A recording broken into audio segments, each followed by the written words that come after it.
Babala, sensitibong balita, ang flash flood na nangyari sa Nepal-Tibet border ating pag-usapan. Ang tanong, ilang katao ba ang namatay? How many are missing? At ano po ba ang dahilan ng flash flood na naganap sa Nepal-Tibet border?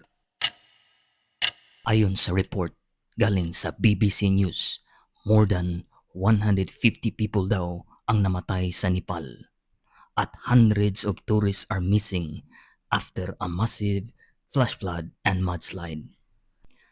Ang mga missing na turista hanggang ngayon, more than 100 from India, 54 from the US, and 33 from the UK.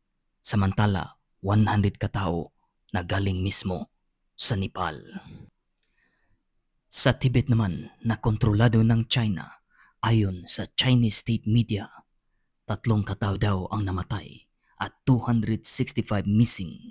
Ang tanong, ano ba ang sanhi ng nasabing flash flood? Inakala noon ng mga otoridad dahil daw ito sa naganap na lindol. Pero ayon sa US Geological Survey, ang dahilan daw ay ang tinatawag na seismic energy na nagsanhi ng malakas na landslide. Ano ba ang kaibahan ng earthquake o lindol at saka ang seismic energy? Ang lindol or earthquake, ito ang physical na kaganapan na nararamdaman at nakikita ng tao.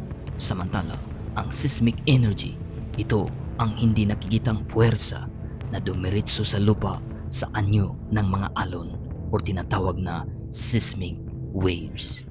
Nung una, inuulat ng mga eksperto na may 4.4 magnitude na lindol na nagpabaha sa lugar. Ngunit nang suruin ang seismic energy, natuklasan ang totoong nangyari.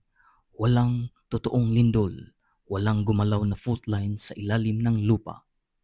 Ang dahilan, pagguho ng yelo, isang dambuhalang tipak ng yelo or glacier ang biglang bumigay at bumagsak mula sa bundok. Sa lakas ng impact, ang pagbagsak ng milyong-milyong tiniladang yelo at bato ay lumikha ng napakalakas na seismic energy.